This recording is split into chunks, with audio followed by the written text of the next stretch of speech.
Y para eso permíteme leer un texto, Primera de Pedro, capítulo 1, versículo 12. Dice así: por esto yo no dejaré de amonestaros siempre de estas cosas, aunque vosotros las sepáis y estéis confirmados en la verdad presente. Esta es la oportunidad en que se encuentra en la Biblia la expresión la verdad presente. ¿De qué estaba hablando Pedro? Estaba hablando de la verdad para sus días. Ahora, no quiere decir que hay una verdad para cada tiempo. No, la verdad es eterna, porque la verdad es Dios. Jesucristo, cuando estuvo en esta tierra, dijo: yo soy el camino, la verdad y la vida. Jesucristo es la verdad. Si Él es eterno, la verdad es eterna. La verdad no cambia. Pero, evidentemente, hay un énfasis de la verdad para cada tiempo. Pedro dio el énfasis necesario para sus días y habló de la verdad presente y les dijo a los que estaban recibiendo su carta que él tenía seguridad que ellos estaban confirmados en la verdad presente, confirmados en Cristo, confirmados en la roca, en la verdad presente en Cristo. Cristo es la esencia de la verdad presente. Ahora, en el tiempo de los israelitas en el desierto, cuando vagaron 40 años, cuando se escribió, o al respecto del cual se escribió el libro de Deuteronomio, también había la verdad, con un énfasis diferente de los días de Pedro. Y hoy, en el año 2021, también existe la misma verdad, pero con otro énfasis para nuestros días, para los días en que ya estamos en las fronteras de la tierra nueva, porque Cristo está volviendo. Entonces, ¿cuál es la verdad presente para hoy? ¿Cuál es el énfasis que nosotros debemos darle al mensaje del Evangelio hoy? Para eso, permíteme leer 2 citas del Espíritu de Profecía. La primera está en el libro de Evangelismo, página 144. Dice así: agradecemos a Dios de todo corazón porque tenemos una luz preciosa que presentar delante de la gente y nos regocijamos porque poseemos para este tiempo un mensaje que es la verdad presente. Las buenas nuevas de que Cristo es nuestra justicia han proporcionado alivio a muchísimas almas y Dios dice a su pueblo: seguid adelante. O sea, de acuerdo al espíritu de profecía, ¿cuál es el énfasis de la verdad presente para nuestros días? Es Cristo como nuestra justicia, Cristo como nuestro Salvador, Cristo como nuestro sustituto. Es el maravilloso mensaje de la justificación por la fe. Otra cita más, Evangelismo, página 143, dice así: varias personas me han escrito preguntando si el mensaje de la justificación por la fe es el mensaje del tercer ángel, y les he respondido: es ciertamente el mensaje del tercer ángel. O sea, la verdad presente para nuestros días no es atacar a iglesias o a personas que no creen en la palabra de Dios de la manera como nosotros creemos. La verdad presente a lo largo de todos los tiempos ha sido enaltecer a Jesús, levantar a Jesús, hablar de su amor, hablar de su misericordia, de su capacidad de perdonar, pero también de su capacidad de transformar. Naturalmente, al levantar a Jesucristo, levantamos también su palabra. Y al levantar su palabra hay verdades que muchas personas hoy día no conocen. Inclusive personas que tienen la Biblia abierta no han descubierto verdades que están ahí en la palabra de Dios. Es por eso que mi énfasis siempre es: no sigas a seres humanos. trata de escuchar a los seres humanos, pero confrontar si lo que él está diciendo está en la palabra de Dios. Ahora, si no está en la palabra de Dios, pues esa no es la verdad. Por más que la persona que hable sea simpática, sea carismática, sea bonita, no importa, porque tu fe tiene que estar confirmada en la verdad presente, en la palabra de Dios, no en lo que el ser humano dice. Bueno, si hablamos de la verdad presente como Cristo y si hablamos de Cristo como el Salvador del mundo, naturalmente tenemos que hablar del amor de Dios. La palabra de Dios dice que Dios es amor, eso lo dijo Juan, Dios es amor. Mira, no dice Dios tiene amor, dice Dios es amor. ¿De qué está hecha mi camisa? De tela. Quiere decir, la materia prima de mi camisa es la tela. ¿Y de qué está hecho Dios? Esa es una aberración. ¿Cómo puedo decir eso? Dios no está hecho de nada. Dios es Dios, Él no está hecho de. Pero si tuviésemos que buscar una materia prima, digamos así, estoy usando términos humanos, de Dios, ¿cuál sería? El amor. La esencia de su ser es el amor. Y si Dios es eterno, su amor es eterno. Es por eso, querido, que siempre digo, Dios te ama. Si andas bien, te ama. Y si andas mal, también te ama, pero sufre. Si haces su voluntad, Dios te ama. Y si no quieres hacer la voluntad de Dios, Dios te sigue amando, pero sufre. ¿Y por qué sufre? Porque tú te vas queriendo encontrar tus propios caminos y solo te maltratas, solo te hieres a tu familia, a las personas que amas. No eres feliz, pasas noches desesperado, sufriendo, llorando. Y cuando las cosas malas te suceden, lo primero que te preguntas, ay, ¿qué es lo que hice en mi vida? Ay, no tengo suerte para nada. Ay, mi destino es sufrir. No, querido, es que tú escogiste ese camino. Dios te ama, Dios nunca se cansará de amarte. Si hay una verdad presente que tenemos que predicar en nuestros días es que Dios te ama. Y esa verdad presente del amor de Dios está en el libro de Deuteronomio. Porque al pueblo de Israel que vagó 40 años, Dios también lo amó. El título de la lección para esta semana es Preámbulo del Deuteronomio. O sea, estamos preparando el terreno para comenzar a estudiar la verdad presente en el libro de Deuteronomio la próxima semana. Pero esta semana estamos considerando el preámbulo. Y el autor de la lección habla del amor de Dios. Ahora, ese amor de Dios implica libertad. Porque si Dios te hubiera creado como una máquina programada para obedecer, ¿dónde estaría el amor de Dios? Ese no es amor. Si tú tuvieras que amar a Dios por obligación o porque estás programado a amarlo, entonces, ¿dónde está el amor de Dios? El amor de Dios involucra libertad. No hay amor sin libertad. Dios te quiere libre. Te creó a ti y a mí. Nos creó con capacidad de escoger, con capacidad de decidir, con capacidad de pensar, con capacidad de oír, de evaluar lo que estamos oyendo y de tomar decisiones personales. Infelizmente en los cielos, Lucifer usó mal su libertad. Escogió desobedecer a Dios. Mira, Lucifer era un ser perfecto. Pero para que alguien sea perfecto, tiene que tener libertad. Porque si no puede decidir, si no tiene libertad, no puede ser perfecto. Es un esclavo, es una máquina. Ahora, para que Lucifer tuviera libertad, naturalmente tenía que tener la capacidad de escoger, porque si no pudiera escoger, ¿cómo iba a ser libre? Y para escoger tenía que haber por lo menos dos posibilidades, dos caminos. La posibilidad del bien y la posibilidad del mal.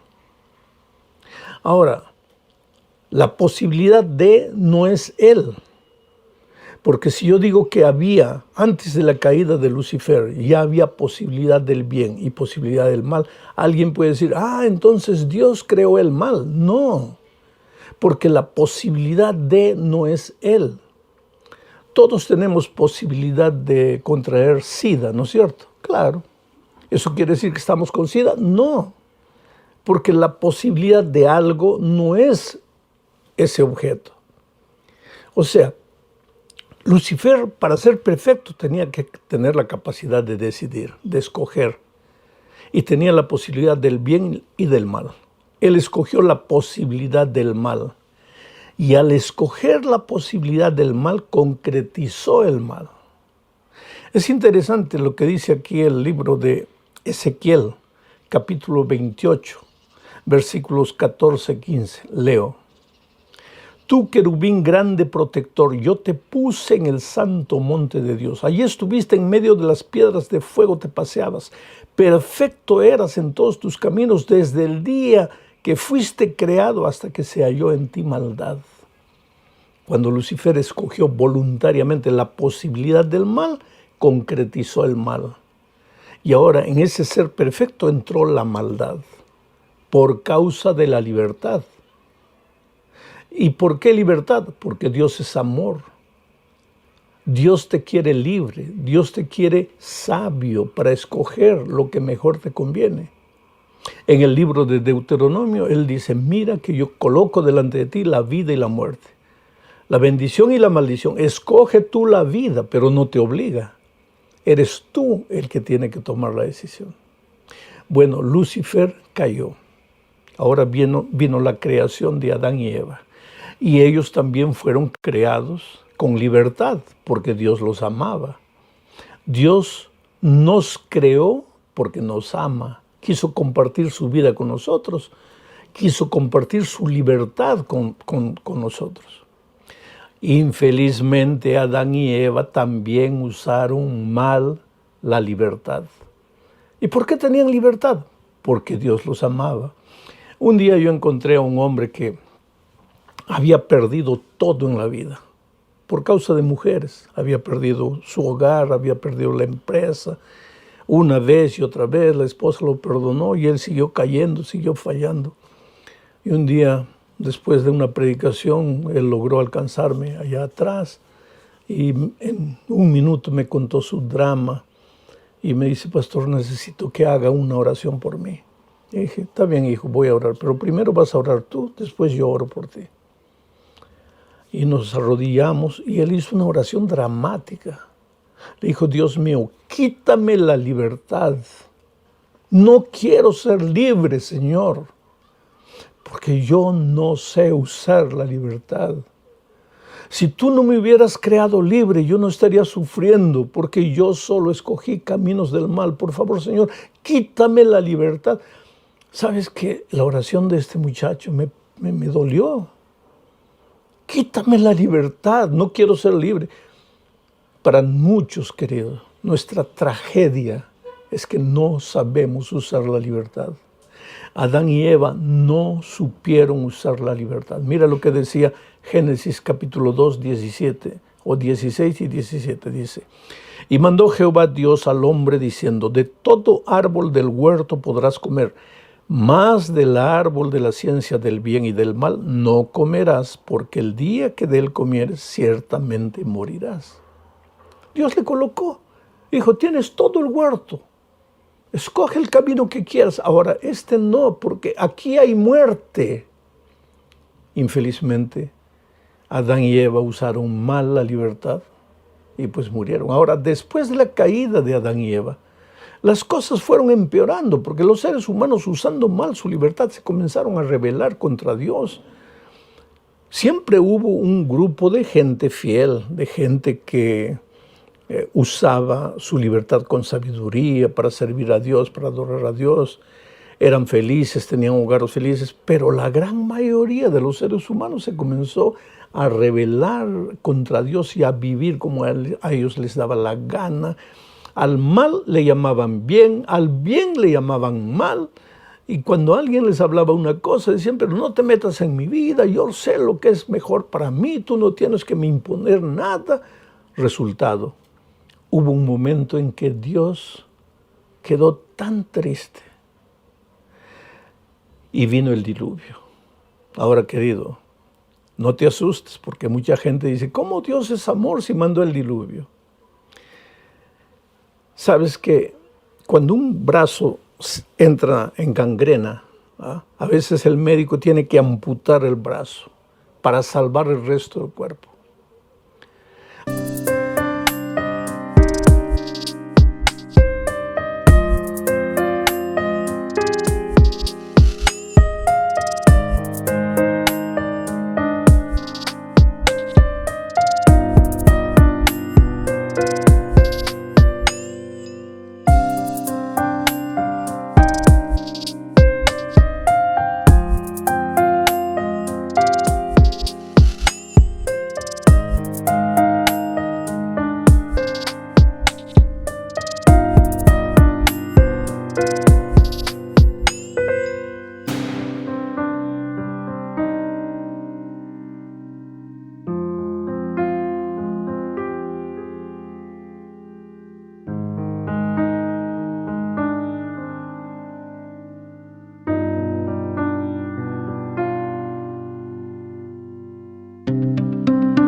Ahora, tú no puedes decir al médico que decide amputar el brazo de alguien que está gangrenado, pero qué médico malo, qué médico salvaje, ¿cómo se atreve a cortar el brazo del pobrecito? No, querido, él no está cortando el brazo del hombre enfermo porque lo quiere ver muerto, lo quiere salvar, pero es una medida drástica.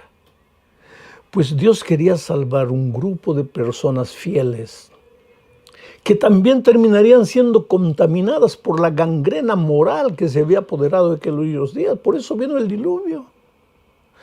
Y se salvó Noé, su esposa, sus hijos, en fin, su familia, se salvaron. Pero después del diluvio se comenzaron a multiplicar,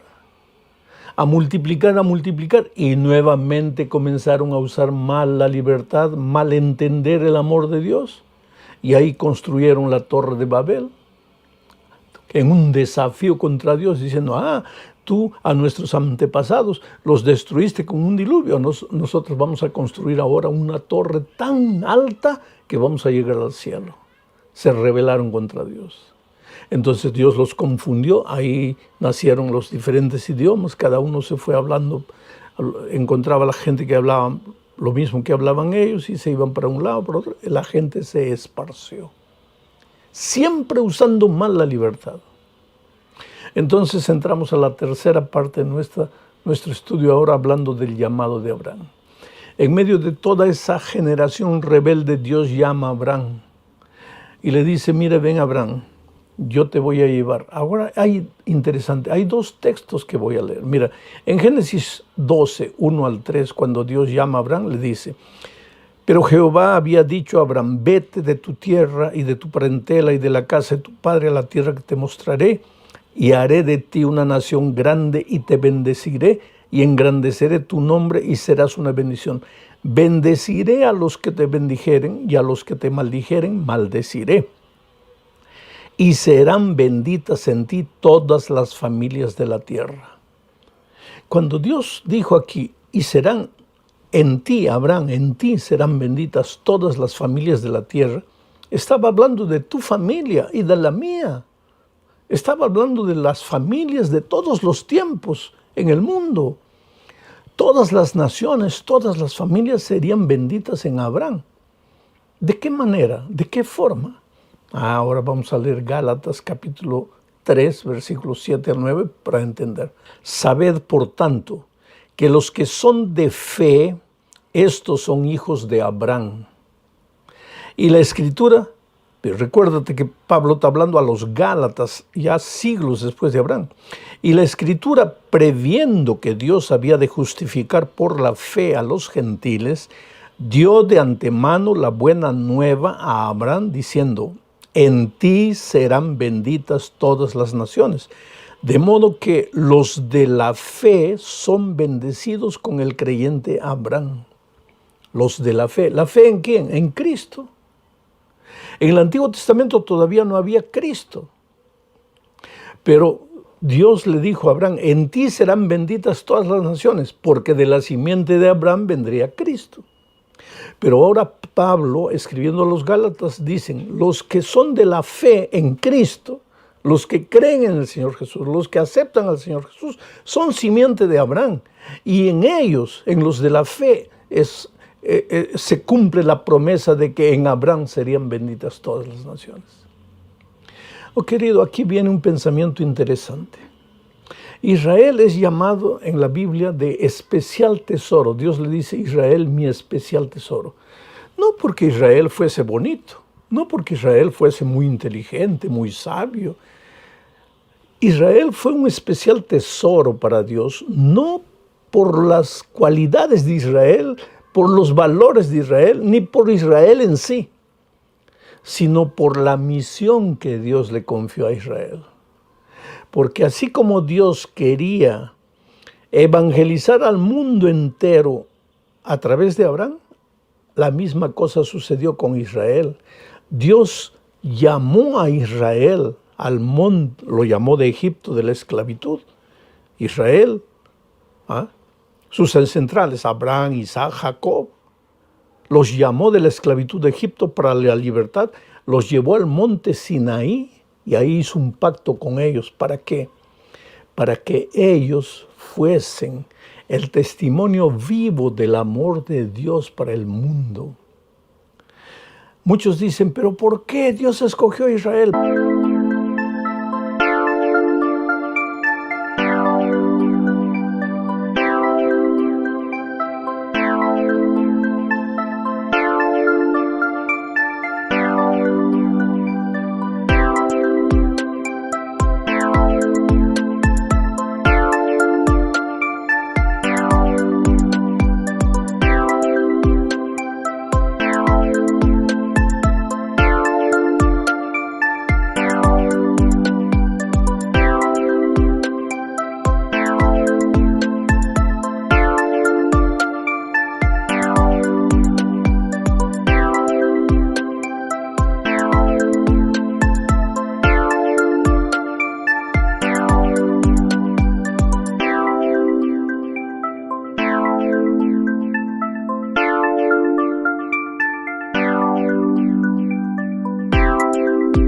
¿Por qué Dios no escogió a otra nación? Dios podría haber escogido a cualquier nación, querido. Ese no era el problema.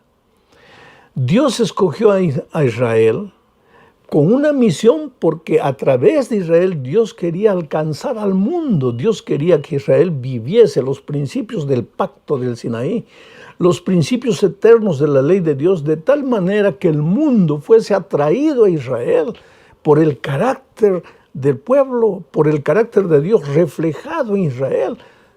Sin embargo, Israel fracasó. Y querido, entonces ahí viene el asunto. Israel fracasó y por causa de su fracaso quedó vagando 40 años en el desierto. Ellos fracasaron por falta de fe en las promesas de Dios. Dios los llevó. Mira, en cortísimo tiempo ellos salieron de Egipto y llegaron a las fronteras. Pero ahí en las fronteras, en Cades Barnea, el pueblo no creyó en las promesas de Dios. Se contaminó con la cultura que los rodeaba y por causa de eso ellos quedaron vagando 40 años en el desierto, hasta que toda aquella generación muriera y solo entraron los jóvenes. ¿Te acuerdas cuando Moisés envió espías, entre ellos Josué y Caleb? Volvieron y Dios trajeron un informe pesimista, pero Josué y Caleb dijeron, vamos en el nombre de Dios. Infelizmente la multitud le creyó a los días y por causa de esa incredulidad quedaron vagando 40 años. Ahora, todo esto que hemos hablado esta semana es apenas un preámbulo de lo que vamos a estudiar a lo largo del